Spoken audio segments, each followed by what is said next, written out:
Welcome to the Munro Review, where it's all about connecting, sharing, and valuing the arts in the Central San Joaquin Valley. I'm Donald Munro. Today is June 9th, and I'm coming to you from the CMAC studio in downtown Fresno. We have a great show for you. We'll start off with some special guests from Chanticleer Shakespeare Co, which is in the middle of the run of its inaugural production of Richard III. Then we will be talking about a wonderful multimedia project about the planet Saturn, believe it or not, dreamed up by local musician and composer Tony Imperatrice.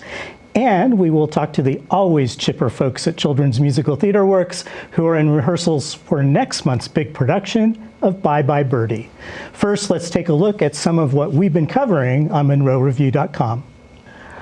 We are fresh off the 78th Annual Tony Awards as we tape this, and like many local theater fans, I was glued to the live broadcast to see if Fresno's own Audra McDonald would win a record 7th Tony Award, this time for leading actress in a musical. Well, she didn't. She got beat out by Nicole Scherzinger of Sunset Boulevard. But Audra got to sing her big number from her show, Rose's Turn, in Gypsy, and all the research I did for my preview story beforehand couldn't truly prepare me for the presence of Audra on stage. She was raw, visceral, and potent. You can check out my interviews with 4 Fresno theater fans of Audra, including Dan Pisano, on just why her interpretation of the song is a bit of Broadway history. And you can also read my post-awards thoughts on her loss. I toss out a question: why isn't Audra better known in her hometown? We should be thinking about a marketing campaign to better tie her cultural persona to our city. Perhaps some billboards, city commission murals. Let's get that conversation started. Some other coverage you can find in the Munro Review. We have reviews by Heather Parrish of local productions Silent Sky and 1776, both at Good Company Players. You can read a goofy story about Selma Art Center's Seussical, and look for a very fun interview with the director of the producers at the Ice House Theater in Visalia. Now, let's get to our first guests. Blake Ellis and Brandon Weiss have made the ultimate act of faith in Fresno and started a new theater company. Welcome, guys. That's a great way to put it. Absolutely. Theater, is a labor of love. It really is, yeah.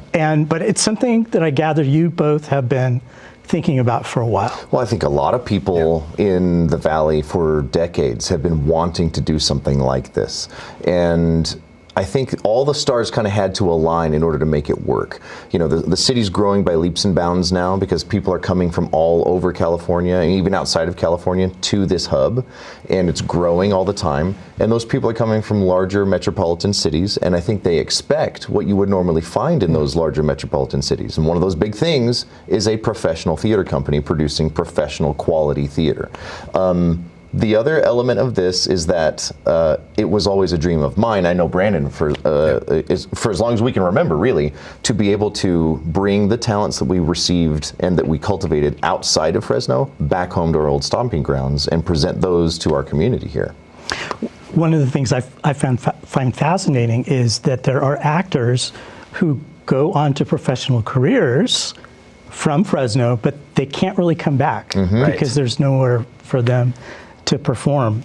Brandon, what are your thoughts on that? Yeah, I think we both kind of fell into that world as well. I know when I was at Fresno State working through my degree, I wanted to work professionally. I wanted to challenge myself and go to that next level. And in order to do that, I had to leave Fresno. Blake had to leave Fresno. Miles had to leave. There's so many actors.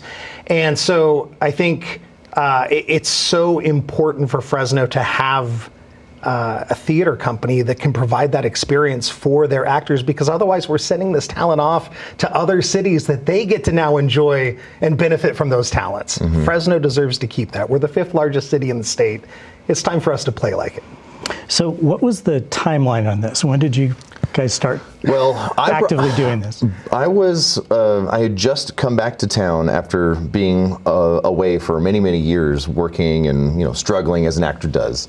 And when I got here, I was like, well, I guess maybe my career is going to take a back seat for a while. And I was lucky enough to have a wife that told me, no, it's not over. Something's coming. We just don't know what it is yet. And it wasn't even a couple of weeks before I got a phone call from Brandy Martin, our co-founder, who basically said, hey, do you want to come and run a Shakespeare workshop with me? And I was like, yes, of course I do. And so I leapt at that opportunity, got to go get my hands dirty, work on some text analysis with some young students who really just like were hungry for it. And that's contagious. I know if you've been around kids who are just hungry to learn the thing you've spent your life studying, it's like a breath of fresh air. And so we were at coffee, Brandy and I were at coffee, and I was like, what happens if we just take the leap? And she was like, well, the only way we're going to find out is if we do it. And so we started that ball rolling, and I was working with Brandon on a short film that we both had written, and we were in the middle of filming, and I was like, Brandon, I think I need to ask you something. And he was like, what? And I said, I want you to come on as an executive director, because you've worked in Fortune 500 companies, you know the business side of things, and I think you'd be a really good asset. And his first answer was, let me think about it. And that's how I knew he was the right guy for the job, because he wasn't just going to throw us into things willy-nilly. He was going to really analyze decisions that we needed to make, and that has proven to be true. So, Brandon, tell us a little bit about what goes into running a professional company. There's a lot of infrastructure that a lot of people don't realize. Sure. Yeah, there is quite a bit, and a lot of it was learn as you go for this too, because we've done all of this in a little less than a year, I think, start to finish at this point. As far as the nonprofit and all that stuff goes, I mean, it's been like just an absolute breakneck pace. Right, yeah. So, and nonprofit was part of that as we filed for our nonprofit, so getting all of that going, but there's different insurances and all of that nobody thinks about as you're starting to start this, because as actors, we're just like, just give me a stage. Yeah. I'm fine.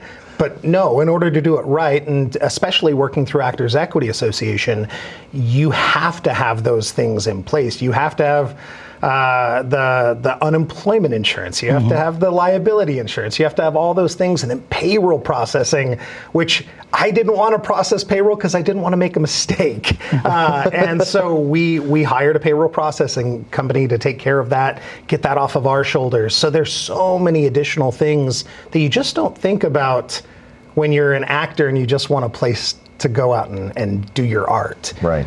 Now, it's an interesting arrangement because you have some professional actors who are Actors Equity, and then you have other community members. What is the ratio of the cast? Well, there's in this particular cast for Richard III, we have 17 actors, and 5 of them are. We have 6 total equity contracts. 4 are actors and 2 are stage managers. And because the equity rules are such that if you have 10 or more cast members, you have to have an equity stage manager and an equity assistant stage manager. So, I mean, there's a lot of hoops you got to jump through, but what that puts us at is a little over a third of the people who are involved in the production are union members or being paid on union contracts. And that is a huge responsibility, because what that means is there's now a mandated dedication to wages, working conditions, standards, and you demand excellence from the people running the theater company, which we have to live up to, but it also allows you to demand excellence from the people who are participating in the theater company. And it's been welcomed in a way I couldn't have possibly hoped for, because it's just so enriching to see young early career artists, whether they be techies, whether they be design people or actors, rise to the level of, okay, now I am expected to do everything to the top of my ability every day. And that's what you experience when you go out into the world and work at equity houses. You get these people who've been doing this for 30 or 40 years, and they just are workhorses, you know? They just day in and day out all over the country, this is how they make their living. And they learn a skill set and an ability to achieve excellence in really difficult circumstances anywhere they go. And so we've got some people who we brought in who we didn't know until the audition process for this show, and they've been an absolute joy to work with, and I can see it rubbing off on all of the other actors, and it's so great. It's a great learning experience, isn't it? It's sort of like when you have resident doctors who work with experienced physicians. It's a great example. And it just, it just leads to kind of everyone gets better. Yeah. Tell us about the Warner's Theater, because you're performing there, and why did you pick Richard III for your first show. Well, I'll You can attack ask that first Warner's. I'll let question. you Yeah, attack go ahead. Richard, as you do every night.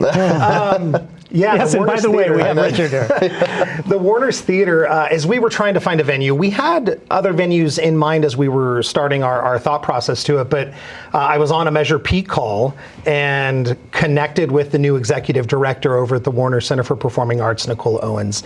And we chatted back and forth a little bit and scheduled a time for us to come and see the venue. It was a chance for us to get into the doors, and I wanted to see it, really, just selfishly. And the second Blake and I walked down that aisle and we looked up at that ceiling, it was like we looked at each other like two little kids. It was like, Shakespeare has to be in here. We got to figure this out. And the board of directors there at the Warner Center for Performing Arts saw the vision as well, and they appreciated what we were going to bring to the table, and we are so proud to have the Warners be the home of Chanticleer Shakes. Yeah. Now, to answer your question about why Richard III, I mean, I am asked this often because people are like, you're just starting a new Shakespeare company. Why don't you do some big splashy comedy or something? It's like, well, first of all, we don't have twins. So most Shakespeare comedies, you're going to have some twins, right? But I think the real answer for me is that I've been living with some version of the cutting we are using for this show for the better part of a decade, if not longer, really. I did this show once at Cal Shakes in Berkeley, and oddly enough, I was in it with Brad Myers, who's directing this show. In that experience, I sort of started the worm started working its way through my brain about, like, what could we do with this? How would you introduce this to a place like Fresno? So I started working on a cutting that would be as fast as possible and lean as possible, but still having meat on the bone and giving actors something to really chew on in their individual character story arcs. And so what I've developed on this cutting is something that I did not know at first would be possible, but it comes in right now at about an hour and 45 to an hour and 50 minutes with no intermission, and feels like an absolute dead sprint to the end. The way we've been describing it is it's a white knuckle ride to the throne all the way up until the bloody finale. And I think it's definitely a way to introduce an audience that might be used to films or digesting content in 15-second bites online into classical theater in a way that is understandable, digestible, and relatable. And that's our main mission, is creating an audience that feels like it's not like eating your vegetables. You know, it's not a chore to see classical theater. You can relate to it. There's a reason why these plays have been popular for this long. But this particular show has drama, has comedy, it has action. It's got all the things you'd want, plus the poetry is absolutely beautiful. So for me, it's like a blockbuster film written 400 years ago. And so, putting on the actor hat, like as an actor, there's not a single role in this show that I wouldn't be ecstatic to play. Blake's done an excellent job with this cutting, where some of the roles, like Catesby and Ratcliffe, that in the full script, they're very different role. But as Richard's henchmen, it's such a meaty role, both of those, and I love them. And our actors are doing a fantastic job with it. So you play one of theater's most famous villains. Yes. What is it like for you in the middle of the run? Like, do you wake up in the morning and pretend to kick a dog? Or No, my gosh. do you like absorb in you? You said wake up in the morning. You're assuming I'm sleeping. He also has a newborn at home, too. Oh my gosh, okay. No, I think it's a role that I think a lot of people immediately think of, oh, well, he's a villain. And yes, you know, from the outside, it has to be that. But for an actor, I can't judge him for what he does. I have to advocate for what he does. I have to find a way to make him sympathetic. I have to make him someone that the audience has to reluctantly be rooting for in the beginning. And that has been the challenge, is figuring out why he does what he does. And I found, you know, not to spoil the show, but I mean, it's pretty late for it now. The script's 400 years old. But you know, if you see the play, you'll notice that there's a relationship between Richard and the Duchess of York, who is his mother. And the way she speaks about him in public, in front of him, has, I mean, there's a triggering effect on Richard, and a deep-seated trauma that could very well be the reason why he goes down this bloody path. And that's what I was trying to tap into when we explored this, especially in this cutting, because it runs so fast. We got to find something to latch onto and to make this make sense for a person to behave this way. So for me, that has been the struggle and also the joy of finding who he is as a person. I mean, this is not supposed to be a historically accurate play. I mean, everyone knows that. This is Tudor propaganda, right? Richard wasn't actually like this, but I think there is a lot to be identified with for an audience that can watch him and say, oh man, maybe I didn't have the best relationship with people in my family. Maybe I can look at that and examine it. Maybe there's something about the way this man behaves that's way worse than I would behave, but I can see myself in him a little bit. And I think that's the part that makes people uncomfortable. And for an actor, I think that's the most enjoyable thing, is when you see someone squirm in the seat. Yeah. Those awkward giggles during the soliloquies tell you that they're along for the ride. Yeah. Right. Well, gentlemen, first of all, just congratulations to you for this. I know this was a monumental undertaking, very exciting. And it's so impressive at the caliber of talent that you've been able to bring in, but also the local talent. Yeah. You know, we've got some of our best up there on stage. That's exactly right. And that's part of the mission of the company, is getting the best of the Valley who are at that sort of level where they're about to hit the ceiling here, and to just break that ceiling open a little bit and keep them here a little longer so that we can still enjoy their talents before they go off and do things. And also, like you said, to bring this immense talent that's left Fresno and give them a place here locally where they can grace us with their presence again. You know, you were talking about bringing Audra sometime, bringing back, you're putting murals up and whatnot. Yeah. Maybe she'll be on the stage one time. Who knows? I mean, who knows? It's possible now. It is very possible. Yeah. And there's going to be a season announcement for what's happening next year. We can't make that today, but I'm very excited about it. So keep your eyes and ears peeled. Okay. But I will add that tickets are still on sale. Yes, they are. So when's the last, or your last opportunity to see this? Is we run this Thursday, the 12th, through June 12th. Sunday, the 15th. Okay. And we have evening performances for the Thursday, Friday, Saturday, and then matinees on Saturday and Sunday. Okay. So that Sunday is your last. Correct. Is your last chance. So you got 5 more chances to see people like Jackie Anaramian just absolutely crush a Shakespeare role in like one of the most beautiful theaters in California. So let's fill it. Let's do it. Okay. Sounds good. Well, thanks again. Thank you. Next, we'll be talking with Tony Imperatrice.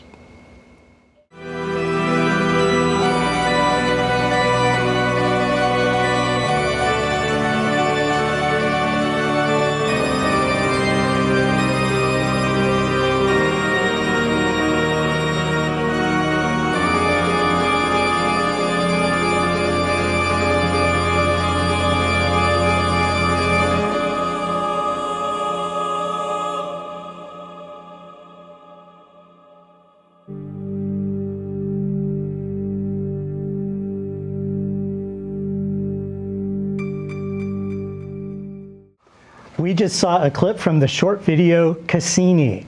Now, most of us don't give much thought to the planet Saturn, but composer Tony Imperatrice sure did. The main character in the multimedia project he developed isn't a person, it's a spacecraft. Let's welcome Tony and also Claudio Laso, the editor on the film they made.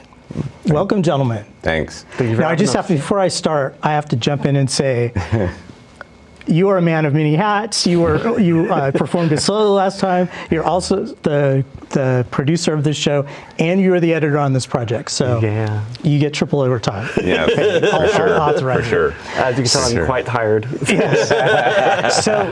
So Tony, this is a project that you are very passionate about. I heard you speak about it at the premiere.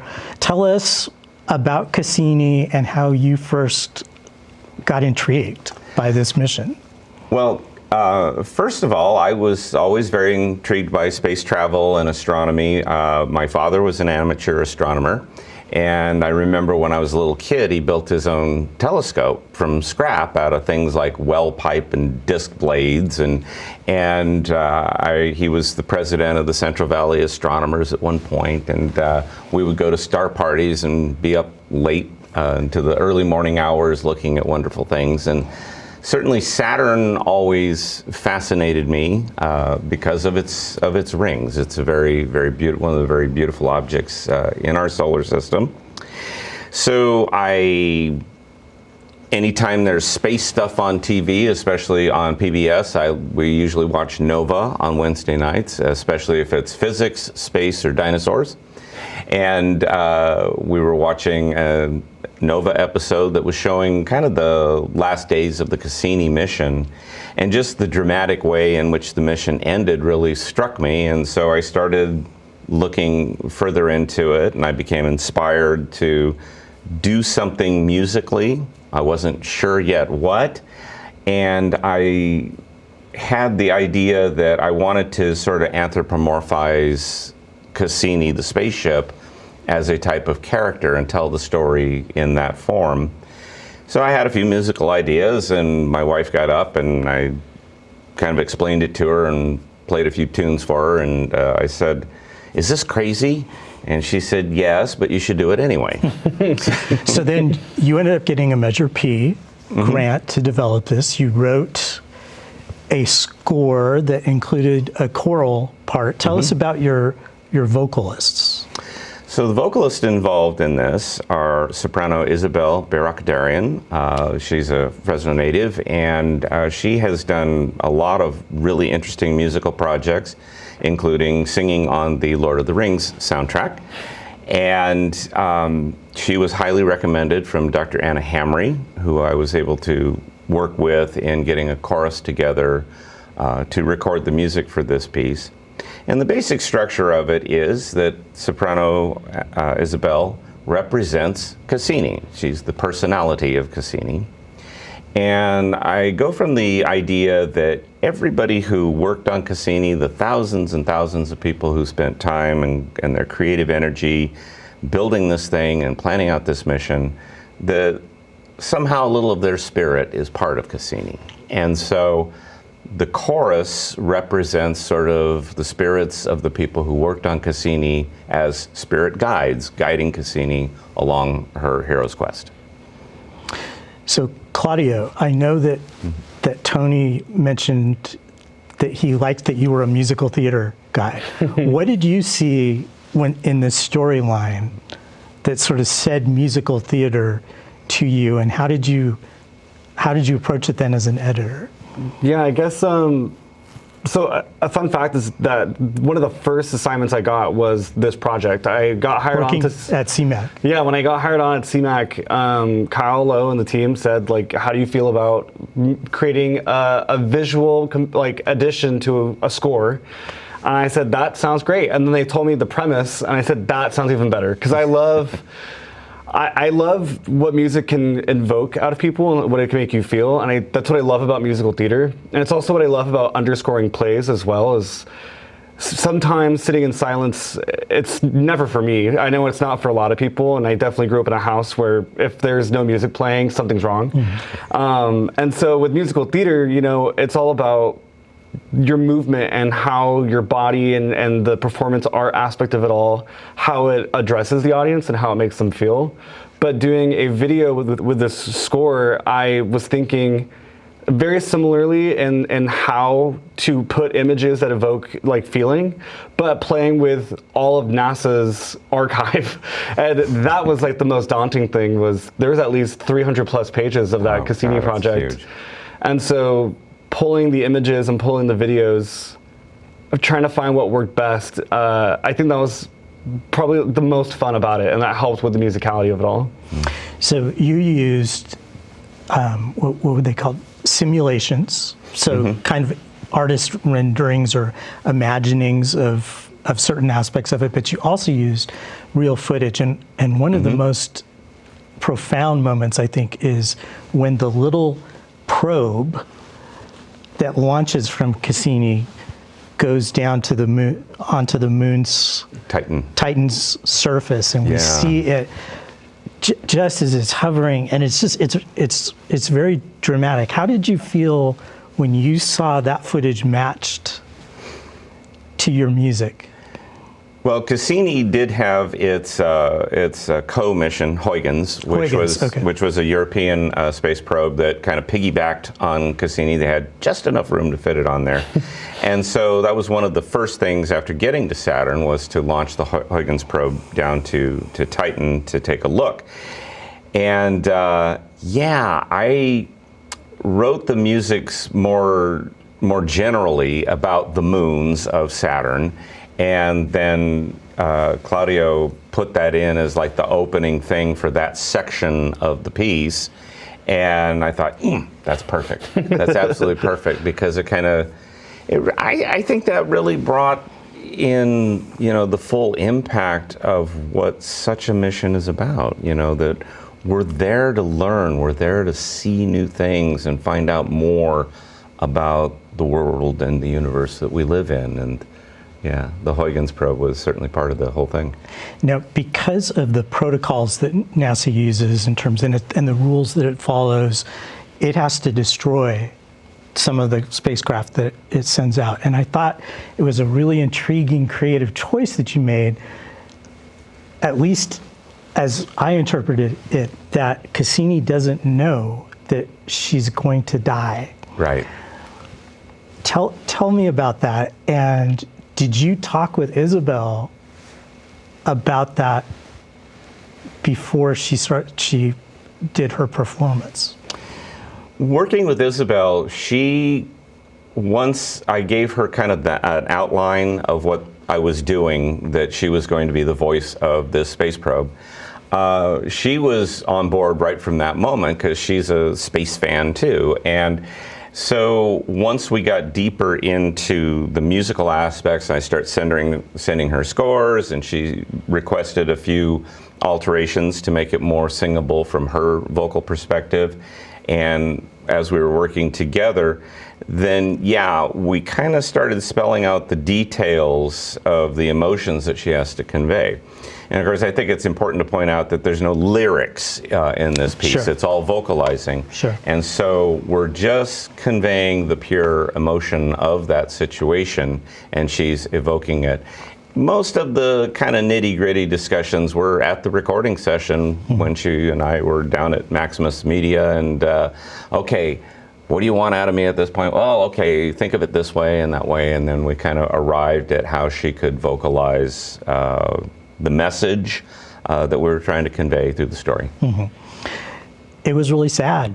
It's sad when Cassini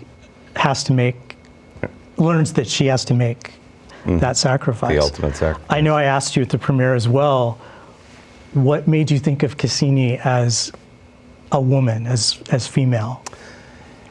And that's an interesting idea. I think there's a tradition that goes way back in terms of certain objects are thought of as female. Ships, for example, seafaring people always referred to their ships as she. They tend to use feminine names, the Queen Victoria, the Queen Mary, things of this nature. And it just felt to me like having a woman taking a hero's quest, it just seemed to fit somehow. And it was almost by instinct that I decided Cassini was female. Even though the Cassini name is for an astronomer who happened to be a man, but the Cassini spacecraft to me was a woman, and there was hopefully conveyed in that a feminine sensibility of some kind in making that choice. So, Claudio, how much did you know about Cassini before you got this assignment? Nothing. Absolutely nothing. I knew nothing as well. Did it make you want to know more about all the spacecrafts that are out there? I love astrology. I love getting to know people's signs and looking how does what do the stars look like affect you, how you're feeling today, stuff like that. But finding more out about Cassini was super interesting, because it's really it says a lot about humans and what we're capable of, and there are a lot of things now that happen that we take for granted because there's so much accessible news. And so just the other day I saw that they got the first sound recording of what Mars sounded like, but it wasn't impactful for a lot of people. But back in the day, I feel like it was new news, and so it would be an impact. And so something like Cassini, seeing when it was launched up to when it finally met its end, seeing how we learned so much from that I took for granted is crazy to me. And so it was super interesting to do all that research. So we mentioned Measure P. It's interesting that our previous guests, our previous segment, funded by Measure P. Measure P is obviously making its presence known. What do you say to someone who says, well, I don't care about Cassini, I don't care about music? Why is this important? I think the first thing to remember about Measure P is that this was something that the voters asked for. It was on the ballot several years ago, and the voters themselves decided that they wanted some of their hard-earned money spent on art projects that would benefit the public. And in the guidelines on the Measure P grants, one of the best things I think about it is that it's very clear that when you get a Measure P grant, it's to pay artists for their work. The other thing that's made very clear, it's to be by Fresno and for Fresno. And so to that end, the project that we worked on together, dozens of Fresno artists, creative people, technicians, and others got paid a just wage for their efforts. And that's including the members of the Fresno Community Chorus. Yes, everybody in the chorus. You know, we didn't like make a little donation to the Fresno Community Chorus as an organization. We hired the singers of the Fresno Community Chorus who received an appropriate stipend for their efforts. And it's supposed to be for Fresno. And as soon as we finished the soundtrack, we had a technical issue with the soundtrack that we're fixing right now, but as soon as that's done, it'll be up on CMAC TV, it'll be up online. And for the next Measure P grant cycle, I'm working on that right now. We are hoping to perform this piece live. I designed it to be that we could put the video up and perform the music live in synchronization to the film. And so we will be able to hear all of those musicians we hear on the recorded soundtrack do this live while we see the film. I saw it at your premiere, and I thought it was really moving, and to be able to hear it live would be even better. So we will let everyone know when that is available. Well, it'll be within the next couple of weeks on CMAC TV and online, and then we'll be dispersing that information as Munro much as Review, possible, and we'll get it to you immediately. Absolutely. Well, thank you both, gentlemen, for being thank you for having us. Here today. Coming up next, children's musical theater works. Children's Musical Theater Works is already hard at work on rehearsals for one of its big productions of the summer, Bye Bye Birdie. And we have some folks here to tell us about it. Let's welcome the director and actors from the show. Hi. So I'll let you, Randy, I'll let you do the honors. Sure. Introduce. My name is Randy Colress. I am the artistic director of Children's Musical Theater Works. I'm also the director of Bye Bye Birdie. I'm Ella Rudiaga, and I play Rose Alvarez in the Hummingbird cast. And I'm Justice. I play Conrad Birdie in the Nightingale cast, and I am one of the costume designers for the show. So Bye Bye Birdie is one of those shows that have so many great songs, and usually I forget until I am in the production itself. It's like, that's right, that song comes from there. So I thought I would just start out. What song does that for you, for each of you? Sure. Me? Yeah, oh, well, I really like One Last Kiss. Okay. It goes through the whole Elvis type and the weird noises. That's where you get to channel your sort of inner animal. Elvis. Yeah. Okay. Although then we were talking that it might not have been Elvis originally, that they were kind of parodying that, but yeah, Conway Twitty. Conway Twitty. So sounds a lot like Conrad Birdie, doesn't it? Sounds a lot like Conrad Birdie. Ella. I'd say probably Put on a Happy Face. I don't think I knew that it was from this show initially. Like when they released the season, I always start listening to the songs. So I heard it and I was like, "There's no way!" I've seen the show before and I didn't even put it together. I really just like that song a lot. I find it really cute. So Very fun. My toddler happens to love the telephone hour and will request it on a daily basis. All the different kinds. We'll look it up on YouTube and go through every single production that's ever been done since That is very interesting because as a kid, I loved that song. Yeah, I don't know what it does for little kids. I think there's some sort of bridge there or something that, like there's a key change or something that just feels good. Oh, it just absolutely. makes you, yeah. Well, I actually wanted to ask you both about the telephone hour because your generation never even used or saw those old rotary dial phones. Do you have the old style? Oh yeah, we're bringing all the long cords as long as possible, all rotary style phones. We're making telephone booths. Yeah, it's set to be something really, really. So Randy, why did you decide on Bye Bye Birdie, and what do you hope to do with this production? I absolutely love Bye Bye Birdie. I know it's a great show with a giant ensemble, so I wanted to have as many teenagers in it as possible. While I love it as a classic, I do believe it's quite timely in that when it's listed on the website on Concord Theatricals, when you check out your titles, it's listed as a satire, and that always really interests me because it's how are you poking fun at this time period of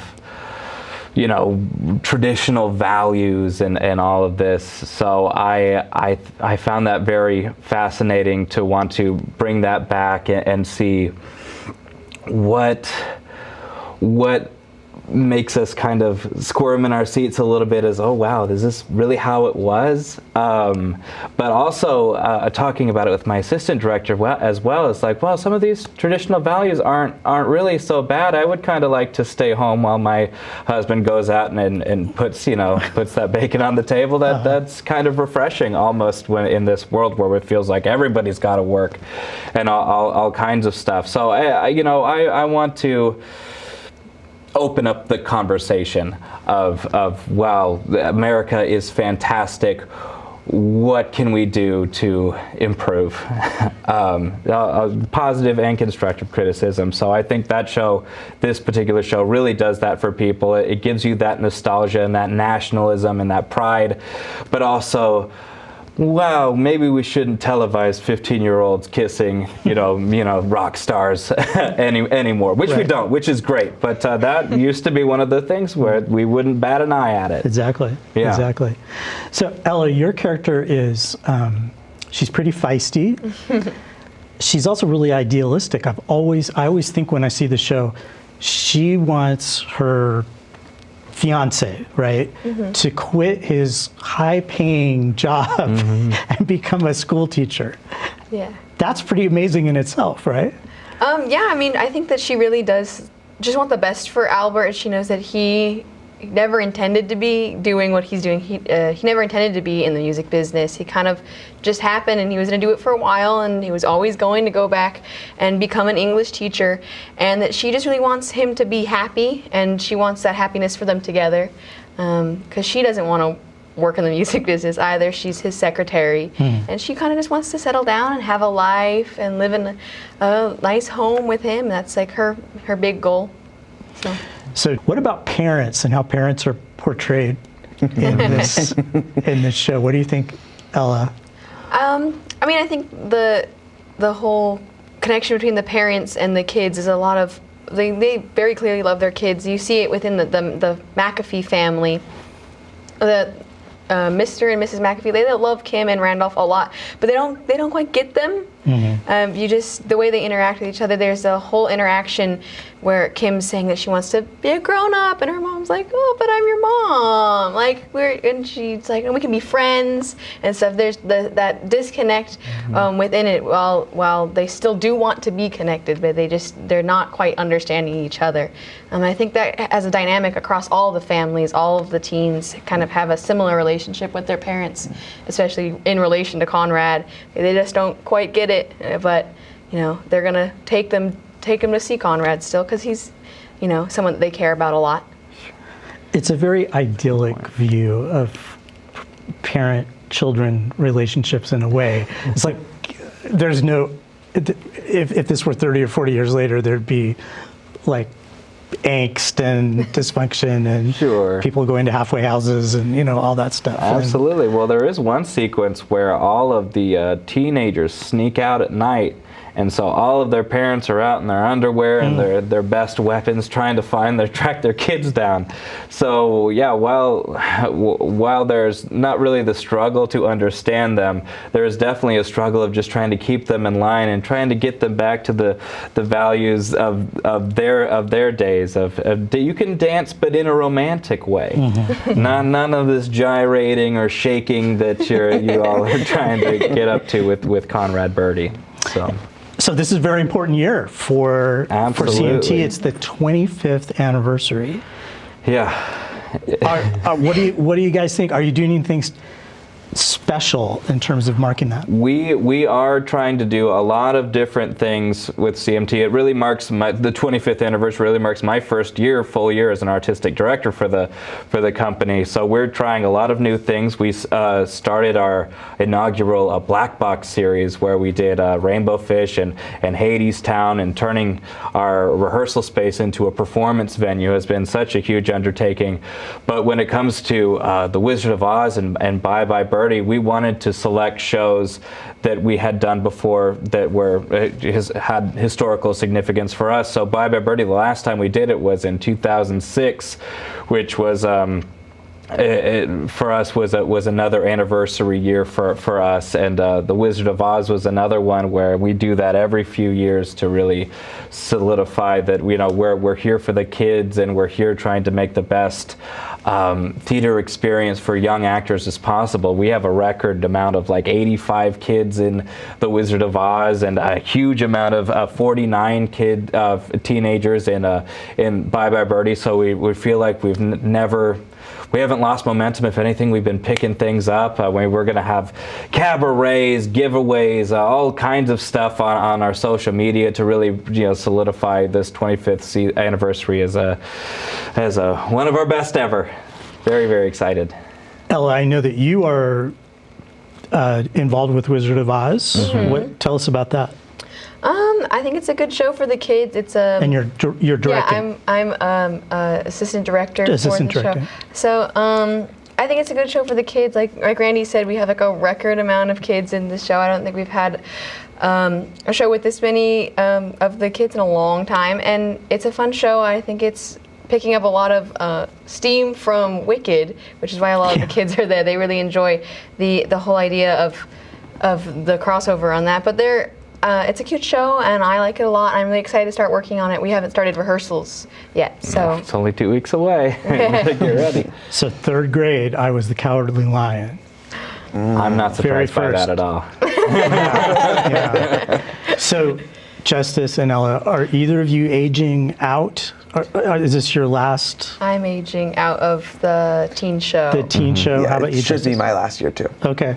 Yeah. What will it be like for you? Do you think that last final performance? Freedom. No, not freedom. It's Absolutely no sentimentality. Right? Fine. It'll just open up new doors from learning.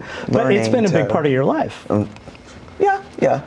Something I'm really proud of is to see, I have pictures of them when they're like super small and I'm up next to them, but to see them now growing up and doing these bigger roles, but also taking on bigger roles in the company, like costume designing and directing. It's super cool to see the progression of our kids, to see where they can go. I mean, we still have an all ages show that they're always going to be welcome to for as long as they're alive, but trying to find, giving them different ways to expand their resume and get them all kinds of experience that they want to take them into professional theater. We're so happy to offer stuff like that to all of our kids. Tell us, when does Bye Bye Birdie open? July 11th. Through the 20th. July 11th through the 20th. And then what about Wizard of Oz? August 1st through the 10th. Fantastic. If people have not gone to see CMT, you got to do it, right? Yeah, it's just absolutely. it's an experience. It's a Fresno thing. It's a Fresno thing. And what better time than the 25th anniversary? Absolutely. We'd be happy to have you. Tickets are at cmtworks.org. Give us a call anytime. Look us up on our website. We got a ton of stuff available for you. Great. Thanks for being here, everyone. Of course. Happy to be here. Well, that wraps it up for this month's episode of the Munro Review on CMAC, which is funded in part by the City of Fresno Measure P Expanded Access to Arts and Culture Fund, administered by the Fresno Arts Council. Be sure to keep up online at munroreview.com for previews, giveaways, profiles, reviews, and more. A big thank you to our crew, a thank you to all our guests, and for all of you, please keep exploring and supporting the local art scene. We'll see you next time.